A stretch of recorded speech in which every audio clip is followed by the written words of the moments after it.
की 2015 का वह दौर, जब इंसान ने चांद को सिर्फ देखा नहीं बल्कि वहां अपनी पहली स्थायी बस्ती बसा ली थी। वक्त का पहिया घूमा और 2032 आते आते मंगल की लाल मिट्टी के सीने को चीरकर इंसान ने वहां माइनिंग का साम्राज्य खड़ा कर दिया। लेकिन असली खौफ ने दस्तक दी साल 2040 में, जब इवेंट होराइजन नामक एक विशाल अंतरिक्ष यान अंतरिक्ष की अनंत गहराइयों की ओर रवाना हुआ। उसका मकसद सौरमंडल की आखिरी सरहद को लांघना था। मगर नेपच्यून के बर्फीले घेरे के पास पहुंचते ही वह यान अचानक कहीं खो गया। वह गायब क्या हुआ, जैसे इंसानी इतिहास का सबसे भयावह सपना बन गया।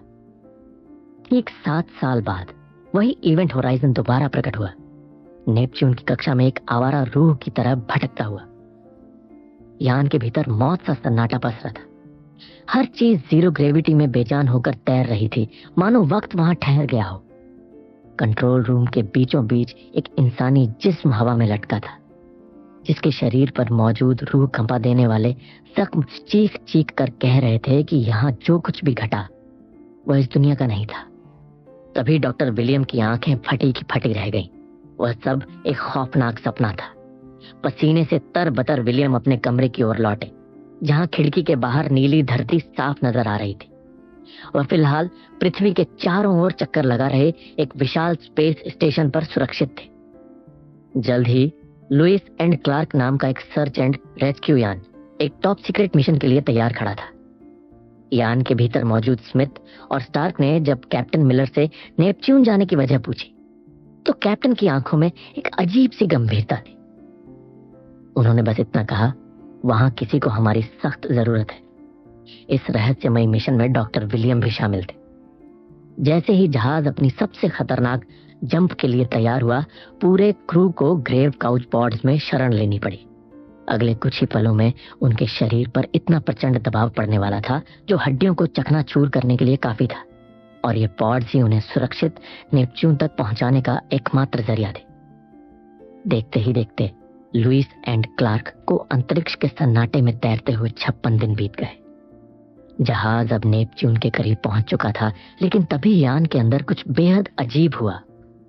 किसी के फुसफुसाने की आवाज से डॉक्टर विलियम की नींद टूटी। जब वह अपने पॉड से बाहर आए तो पूरा क्रू अभी भी गहरी बेहोशी में था। सन्नाटे के बीच फिर वही फुसफुसाहट गूंजी। विलियम जैसे ही उस आवाज का पीछा करते हुए कॉकपिट की ओर बढ़े, पीछे दीवार से किसी चीज के टकराने की जोरदार आवाज आई। दिल की धड़कनें तेज थीं और सांसें भारी। विलियम जब कांपते कदमों से कॉकपिट में पहुंचे तो वहां सामने की सीट पर कोई बैठा था, एकदम स्थिर और खामोश।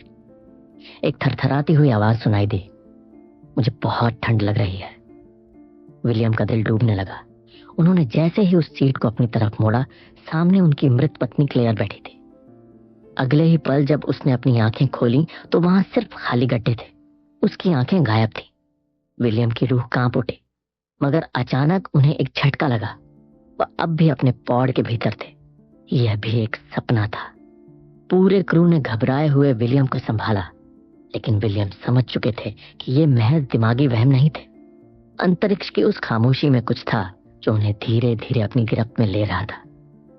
56 दिनों की उस लंबी और गहरी नींद के बाद जब क्रू की आंखें खुली तो जहाज के गलियारों में फिर से चहल पहल शुरू हो गई। थोड़ी देर बाद सभी ब्रीफिंग रूम में इकट्ठा हुए। स्मिथ ने अपनी स्क्रीन पर नजरें टिकाते हुए ऐलान किया, करीब 2 घंटे 23 मिनट में हम नेपच्यून की ऑर्बिट में दाखिल हो जाएंगे। यह खबर सुनते ही क्रू के चेहरों पर एक हल्की मुस्कान तैर गई, जैसे कोई बड़ी जंग जीत ली हो। कैप्टन मिलर ने माहौल को थोड़ा हल्का करते हुए डॉक्टर विलियम का परिचय बाकी क्रू से करवाया। Lieutenant Stark, engineer Justin, DJ, Cooper, Peters और जहाज का पायलट स्मिथ। कूपर, जो शुरू से ही इस सीक्रेट मिशन को लेकर बेचैन था, अब और खुद को रोक नहीं पाया। उसने कैप्टन की तरफ देखते हुए सीधा सवाल किया, कैप्टन, क्या अब आप बता सकते हैं कि हमारा असली मिशन क्या है? हम इतनी दूर आकर ढूंढ क्या रहे हैं? कैप्टन मिलर ने डॉक्टर विलियम की ओर इशारा किया। विलियम ने गहरी सांस ली और सबकी आंखों में देखते हुए खुलासा किया, हमें कुछ समय पहले नेपच्यून की ऑर्बिट से एक रहस्यमयी सिग्नल मिला था। जब हमने उस फ्रीक्वेंसी की जांच की तो पता चला कि वह सिग्नल कहीं और से नहीं बल्कि 7 साल पहले गायब हुए इवेंट होराइजन जहाज से आया था। यह सुनते ही जैसे कमरे में सन्नाटा पसर गया। क्रू के सदस्यों के होश उड़ चुके थे। विलियम ने आगे बताना शुरू किया। 7 साल पहले जब इवेंट होराइजन लॉन्च हुआ था, तब दुनिया को सिर्फ इतना बताया गया था कि वह अंतरिक्ष की गहराइयों में जाने वाला एक रिसर्च जहाज था, जिसका रिएक्टर खराब होने की वजह से वह तबाह हो गया। लेकिन यह सच नहीं था। इवेंट होराइजन सरकार का एक बेहद गुप्त प्रोजेक्ट था, एक ऐसा यान जो स्पीड ऑफ लाइट को भी मात दे सके। लेफ्टिनेंट स्टार्क ने तुरंत टोकते हुए कहा, लेकिन रिलेटिविटी के हिसाब से कोई भी चीज स्पीड ऑफ लाइट से तेज कैसे जा सकती है? ये नामुमकिन है। डॉक्टर विलियम वेयर के चेहरे पर एक फीकी मुस्कान आई। उन्होंने एक मैगजीन उठाई और उसे सबके सामने सीधा करके दिखाया। जहाज ने कभी रोशनी की रफ्तार को मात नहीं दी, बल्कि उसने स्पेस टाइम को ही मरोड़ दिया था। ये कहते हुए उन्होंने मैगजीन के दोनों किनारों को मोड़कर एक दूसरे से सटा दिया। फिर अपनी जेब से एक पेन निकाला और मुड़ी हुई मैगजीन के आर पार छेद कर दिया। आमतौर पर हमें एक कोने से दूसरे कोने तक लंबा सफर तय करना पड़ता है, लेकिन अगर स्पेस को ही मोड़ दिया जाए तो 2 दूर की जगह एक पल में करीब आ जाती है। इवेंट होराइजन ने बस यही किया था। उसने दूरी को पार नहीं किया, बल्कि दूरी को ही खत्म कर दिया था। और इसी एक पल के सफर ने उन्हें एक ऐसी जगह पहुंचा दिया जहां जाना किसी इंसान के लिए मुमकिन नहीं था। विलियम की आवाज में एक अजीब सा गर्व और डर था। उन्होंने अपनी बात खत्म करते हुए कहा, इवेंट होराइजन जिस ग्रेविटी ड्राइव इंजन का इस्तेमाल करता था, उसे मैंने ही बनाया था। जस्टिन के पूछने पर विलियम ने गहरी चुप्पी तोड़ते हुए बताया कि इवेंट होराइजन अपने मिशन पर बिल्कुल सही जा रहा था, मगर जैसे ही उसका ग्रेविटी ड्राइव चालू हुआ, वह पलक झपकते ही वजूद की सीमाओं से परे कहीं गायब हो गया। हम यहाँ ये पता लगाने आए हैं कि वे 7 साल आखिर कहाँ थे। विलियम की आवाज में एक अनजाना डर था। तभी विलियम ने इवेंट होराइजन से मिले एकमात्र ट्रांसमिशन को सबके सामने चलाया। कमरे में दिल दहला देने वाली चीखें गूंज उठी। ऐसी आवाजें जो किसी इंसान की नहीं, बल्कि नर्क की तड़प जैसी लग रही थी। डीजे ने कहा, इसमें लैटिन भाषा बोली जा रही है। कोई चीख चीख कर कह रहा है, मुझे बचाओ। अभी वे इस खौफनाक संदेश को समझने की कोशिश ही कर रहे थे कि अचानक पूरे यान में अलर्ट का सायरन गूंज उठा। लुईस एंड क्लार्क अब नेपच्यून की कक्षा में प्रवेश कर चुका था। स्टार्क और स्मिथ ने तुरंत मोर्चा संभाला। नेपच्यून का वातावरण किसी नरक से कम नहीं था। वहां भीषण तूफान उमड़ रहे थे, मानो वह विशाल ग्रह चीख चीख कर इन्हें वापस जाने की चेतावनी दे रहा हो। अंधेरे और बादलों को चीरते हुए वे उस भूतिया यान इवेंट होराइजन के और करीब पहुंच रहे थे। स्टार्क ने रेडियो पर संपर्क साधने की आखिरी कोशिश की, मगर वहां से सिर्फ सन्नाटा मिला। अचानक स्मिथ चिल्लाया, हम टकराने वाले हैं। 1500 मीटर की दूरी, सामने कुछ दिखाई नहीं दे रहा। कैप्टन मिलर ने आदेश दिया, इंजन रिवर्स में फायर करो। जैसे ही इंजन पूरी ताकत से दहाड़ा, यान पीछे हटा और बादलों की परत छंटते ही उनके सामने खड़ा था विशाल और डरावना इवेंट होराइजन। उस लोहे के दैत्य को देखकर सबका खून जम गया। कैप्टन के आदेश पर स्मिथ ने सावधानी से अपने यान को एयरलॉक के जरिए उससे जोड़ दिया। जब स्टार्क ने सेंसर से स्कैन किया तो नतीजे रूह कंपा देने वाले थे। उसने हकलाते हुए कहा, कैप्टन, मुझे लाइफ फॉर्म की रीडिंग मिल रही है, लेकिन यह किसी एक कमरे से नहीं, बल्कि पूरे जहाज से आ रही है, जैसे यह पूरा जहाज ही जिंदा हो। कुछ ही देर में कैप्टन मिलर, जस्टिन और पीटर्स उस मनहूस यान के भीतर दाखिल होने के लिए तैयार थे। बाहर बिजली कड़क रही थी और जैसे ही उन्होंने इवेंट होराइजन का भारी एयरलॉक खोला, भीतर का मंजर किसी डरावने सपने जैसा था। लंबी सुनसान गलियारों में खून की बूंदें और मलबे जीरो ग्रेविटी में तैर रहे थे। मेडिकल एरिया में पहुंचते ही उन्हें मौत सा सन्नाटा मिला। वे तीनों अब अलग अलग दिशाओं में बट गए। पीटर्स जैसे ही कॉकपिट में पहुंची, उसने देखा कि वहां के कंट्रोल अब भी काम कर रहे थे। अचानक बिजली की एक चमक में उसे दीवार पर खून के छींटे और मांस के लोथड़े दिखे। तभी विलियम की आवाज रेडियो पर गूंजी, पीटर्स, शिप के लॉग्स चेक करो। पीटर्स ने जैसे ही लॉग्स की डीवीडी निकाली, एक तैरती हुई लाश अंधेरे से निकलकर सीधे उसके सामने आ गई। उसकी आंखें गायब थीं और चेहरा खौफ से विकृत था। पीटर्स की चीख निकल गई। दूसरी तरफ जस्टिन जहाज के सबसे गहरे और अंधेरे हिस्से इंजीनियरिंग चैम्बर में पहुंच चुका था। वहां उसके सामने ग्रेविटी ड्राइव का विशाल कोर धीरे धीरे गोल घूम रहा था, एक काला छेद जो शायद अब भी किसी दूसरी दुनिया का दरवाजा खोले बैठा था। विलियम की आवाज में एक अजीब सा जुनून था। यही है इस जहाज का दिल, ग्रेविटी ड्राइव। अभी वे इस अजूबे को देख ही रहे थे कि अचानक लुइस एंड क्लार्क यान से जस्टिन का सिग्नल टूट गया। ठीक उसी पल ग्रेविटी ड्राइव का कोर किसी मरते हुए तारे की तरह चमकने लगा। रोशनी इतनी तेज थी कि आंखें चुंधिया जाएं। जब चमक थमी तो कोर के भीतर कुछ तरल जैसा पदार्थ लहरें मार रहा था। जस्टिन ने सम्मोहित होकर जैसे ही उसे छूने की कोशिश की, एक अदृश्य ताकत ने उसे अंदर खींच लिया। अगले ही पल उस कोर से एक भयानक शॉकवेव निकली, जैसे अंतरिक्ष का सीना फट गया हो। वह लहर इतनी शक्तिशाली थी कि यान के लोहे के गलियारों को चीरती हुई सीधे कैप्टन से जा टकराई। तबाही यहीं नहीं रुकी। दूर खड़े लुइस एंड क्लार्क के इलेक्ट्रॉनिक्स इस झटके से जलकर खाक हो गए और यान के भीतर आग की लपटें उठने लगी। उधर कूपर ने अपनी जान जोखिम में डालकर केबल के जरिए किसी तरह तड़पते हुए जस्टिन को उस नर्क के द्वार से बाहर खींचा, लेकिन जस्टिन का शरीर बेजान पड़ चुका था। स्मिथ ने रेडियो पर चिल्लाकर कैप्टन को आगाह किया, सर, हमारे सारे सिस्टम फेल हो चुके हैं। ऑक्सीजन और फ्यूल तेजी से लीक हो रहा है। कैप्टन के पास कोई रास्ता नहीं बचा था। उन्होंने तुरंत आदेश दिया, सब लुइस एंड क्लार्क छोड़ो, हमें इवेंट होराइजन में शरण लेनी होगी। इसी अफरा तफरी के बीच पीटर्स ने इवेंट होराइजन की आर्टिफिशियल ग्रेविटी को दोबारा चालू कर दिया। जैसे ही गुरुत्वाकर्षण लौटा, वह तैरती हुई लाश पत्थर की तरह जमीन से टकराई और शीशे की तरह चकनाचूर हो गई। नेपच्यून के भयंकर बादलों के बीच अब यह भूतिया जहाज किसी तरह स्थिर हुआ था। स्टार्क ने ठंडी आवाज में कहा, हमारे कम्युनिकेशन सिस्टम खत्म हो चुके हैं। हम अब दुनिया से कट चुके हैं। बाहर नेपच्यून का तूफान अब और भी विकराल हो चुका था, मानो वह इस जहाज को निगल जाना चाहता हो। स्मिथ ने बाहर जाकर नुकसान का जायजा लिया और बताया कि यान के ढांचे में एक बड़ी दरार आ गई है। कैप्टन ने सख्त लहजे में कहा, तुम्हारे पास सिर्फ 20 घंटे हैं इसे ठीक करने के लिए, वरना ऑक्सीजन खत्म हो जाएगी और हम यहीं दफन हो जाएंगे। यान की दीवारों पर लिखे खौफनाक मंजर और खून के निशानों को देखकर कैप्टन का सब्र जवाब दे गया। उन्होंने विलियम की आंखों में आंखें डालकर पूछा, आखिर इस जहाज पर हुआ क्या था? मगर विलियम ने चुप्पी साध ली।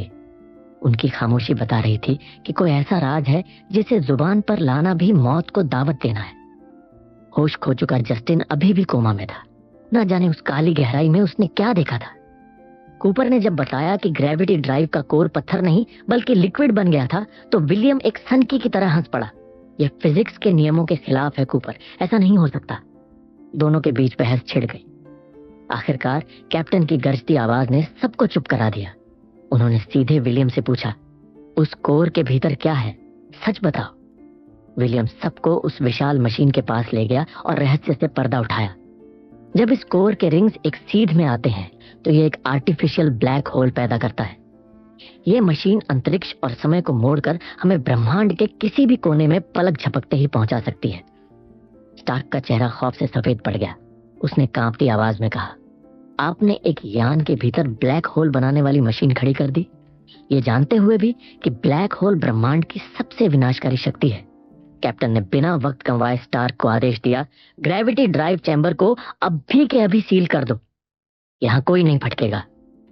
विलियम ने विरोध करते हुए कहा कि यह मशीन पूरी तरह सुरक्षित है और इसे बंद करने की कोई जरूरत नहीं, पर कैप्टन की सख्त नजरों ने उसे चुप करा दिया। कैप्टन अब और जोखिम लेने के मूड में नहीं थे। दूसरी तरफ सन्नाटे से भरे एक डेक पर पीटर्स अकेली अपना काम कर रही थी। अचानक उसे अपने पीछे किसी की आहट महसूस हुई। उसने झटके से मुड़कर देखा, पर वहां सिर्फ खाली गलियारा था। उसे लगा शायद डीजे आसपास है, पर रेडियो पर डीजे की आवाज ने उसका खून जमा दिया। वह डेक नंबर 4 पर था। पीटर्स का दिल तेजी से धड़कने लगा। उसने पास रखा एक चाकू उठाया और कांपते कदमों से आगे बढ़ी। तभी उसकी नजर एक प्लास्टिक टेंट पर पड़ी, जिसे अंदर से कोई खुरच रहा था। पीटर्स ने हिम्मत जुटाकर जैसे ही पर्दा हटाया, उसकी रूह कांप गई। वहां उसका मृत बेटा बैठा था, जिसके पैरों के मांस को गहरे जख्मों ने खा लिया था।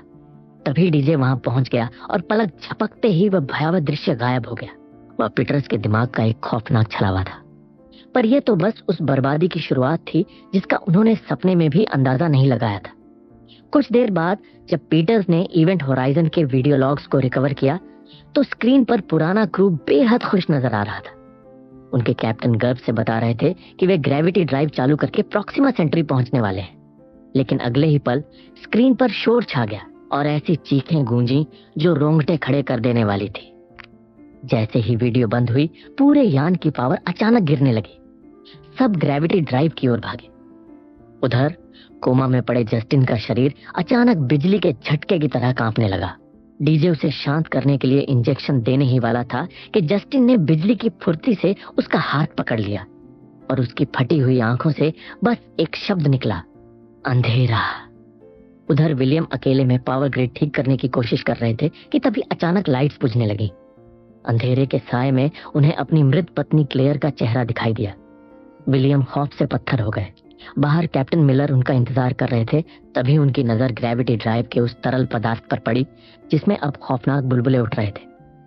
जैसे ही कैप्टन करीब गए, उस तरल से आग की लपटें भड़क उठीं और उनके बीच से एक बुरी तरह जला हुआ इंसान बाहर निकला, मानो वह सीधा नरक की आग से तपकर आ रहा हो।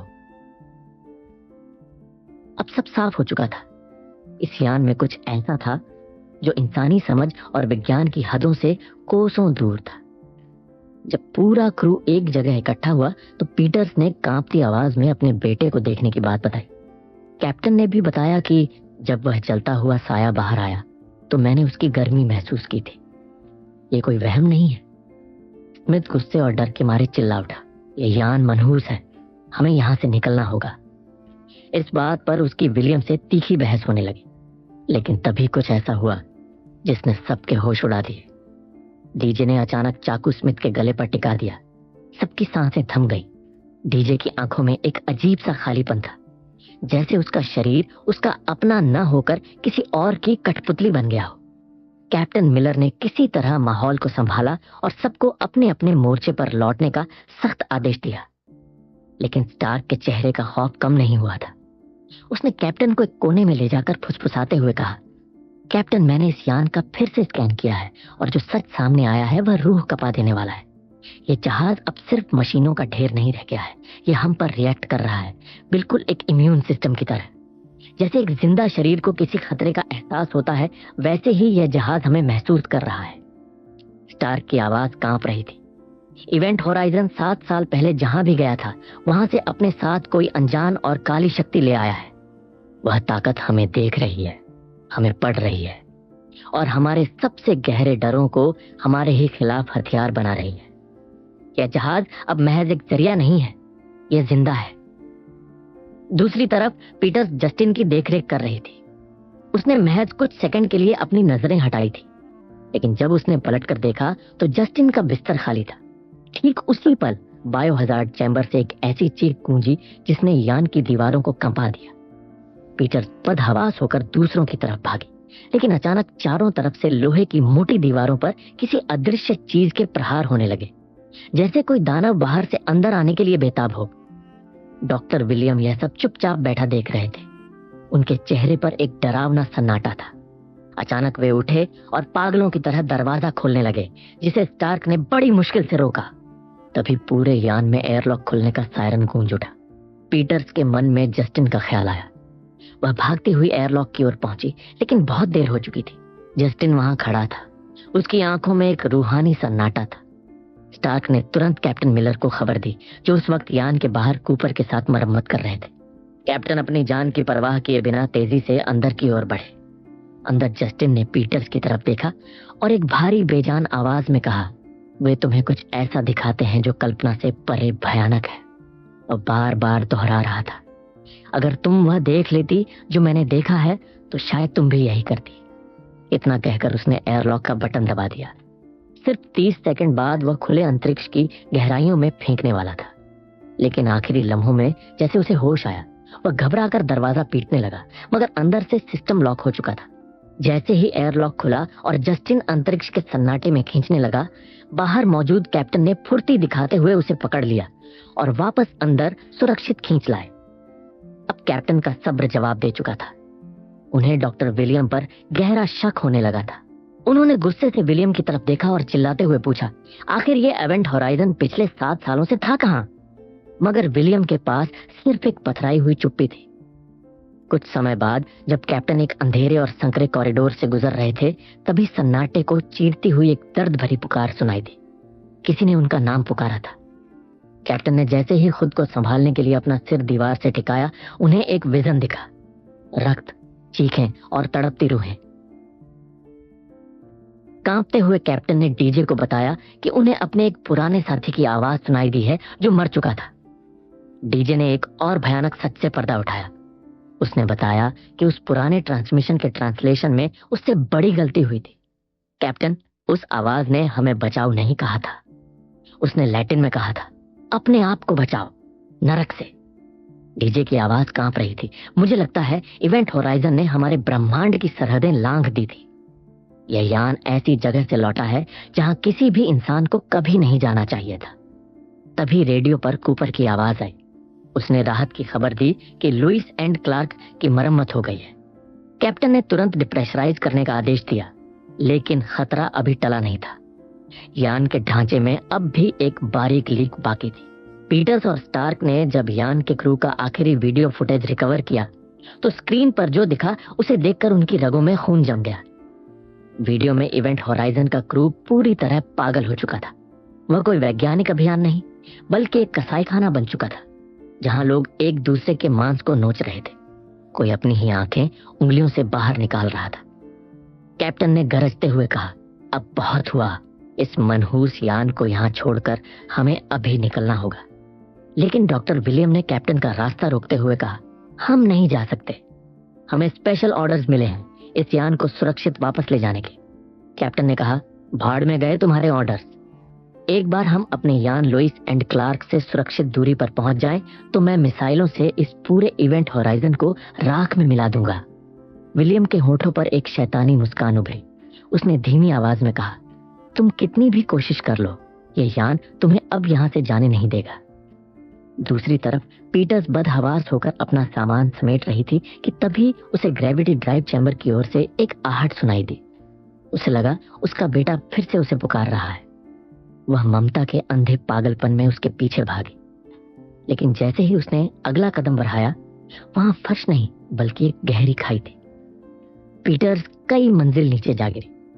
विलियम ने जब पीटर्स की लाश देखी तो उसकी आंखों की पुतलियां गायब हो गईं और पूरी आंख एकदम काली पड़ गई। तभी उसे अपनी मृत पत्नी क्लेयर की आवाज सुनाई दी। वह उसे अंधेरे की ओर बुला रही थी। क्लेयर ने विलियम का चेहरा अपने हाथों में लिया और फुसफुसाते हुए कहा, मैं तुम्हें वह दिखाना चाहती हूँ जो इस ब्रह्मांड से परे है, जहाँ रोशनी का वजूद नहीं। इतना सुनते ही विलियम जैसे सुध बुद्ध खो बैठा और पागलपन के दौरे में अपने ही नाखूनों से अपने चेहरे के मांस को नोचने लगा।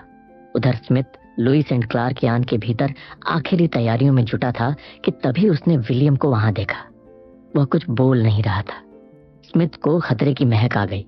उसने तुरंत कैप्टन को रेडियो किया। कैप्टन पल भर में समझ गए कि विलियम इस मिशन को खत्म करने वाला है।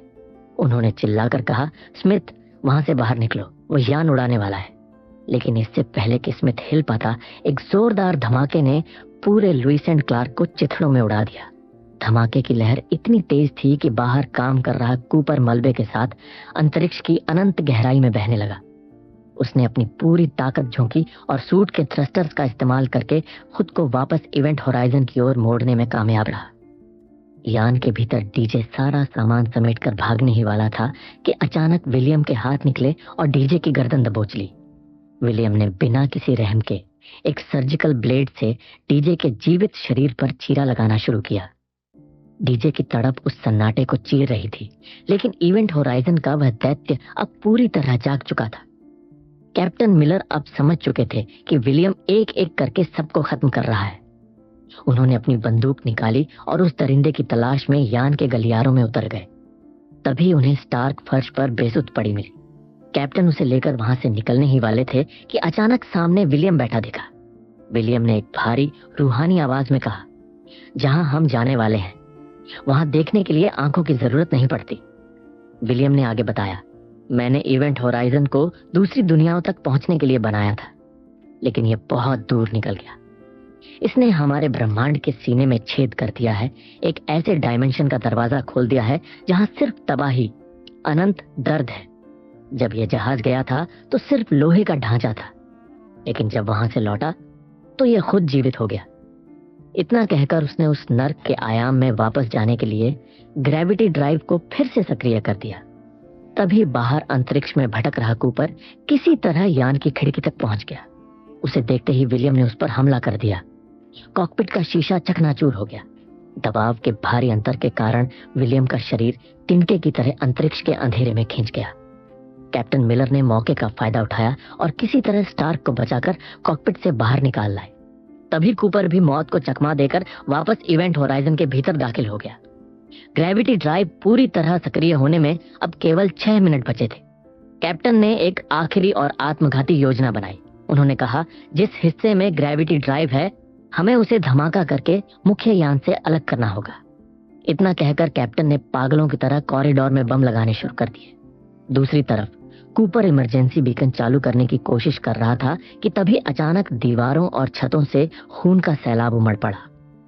इधर कैप्टन ने बम फिट कर दिए थे, लेकिन तभी उनके सामने उनका वही पुराना साथी खड़ा हो गया जो सालों पहले एक हादसे में मारा गया था। वह जलती हुई आंखों से कैप्टन को घूर रहा था और चीख रहा था, तुमने मुझे मरने के लिए छोड़ दिया था मिलर। अगले ही पल उस साए ने विलियम का रूप ले लिया। विलियम ने कहा, यह यान मुझे अंतरिक्ष के सन्नाटे से वापस खींच लाई है। ये किसी को यहाँ से जाने नहीं देगी और अब वापस वहीं जाने का वक्त आ गया है। इतना कहते ही उसने कैप्टन का सिर जकड़ लिया और उन्हें उस नर्क वाले आयाम की झलक दिखाने लगा। वह मंजर इतना खौफनाक था कि कैप्टन की रूह कांप गई। कैप्टन ने गुहार लगाई, उन्हें छोड़ दो, मुझे ले चलो। तभी कैप्टन ने मौके का फायदा उठाया और डिटोनेटर दबा दिया। एक विनाशकारी धमाके के साथ इवेंट होराइजन के 2 टुकड़े हो गए। जैसे ही यान का अगला हिस्सा अलग हुआ, पीछे वाले हिस्से में ग्रेविटी ड्राइव ने एक विशाल ब्लैक होल पैदा कर दिया। वह खौफनाक हिस्सा और कैप्टन उस अनंत अंधकार में समा गए। कैप्टन ने खुद को कुर्बान कर अपनों को बचा लिया था। देखते ही देखते 72 दिन बीत गए। अंतरिक्ष के सन्नाटे को चीरते हुए एक रेस्क्यू यान इवेंट होराइजन के बचे हुए अगले हिस्से तक पहुंचा। बचाव दल ने कूपर, स्टार्क और जख्मी जस्टिन को सुरक्षित बाहर निकाल लिया। स्टार्क की आंखों में राहत के आंसू थे, लेकिन जैसे ही एक रेस्क्यू मेंबर ने अपना हेलमेट उतारा, उसके भीतर विलियम का वही भयानक चेहरा था। स्टार्क जोर से चीखी, लेकिन अगले ही पल सब सामान्य हो गया। वह सिर्फ उसका एक दिमागी छलावा था, मगर उस डरावनी शांति ने एक अनकहा सवाल छोड़ दिया, क्या वे वाकई बच निकले थे?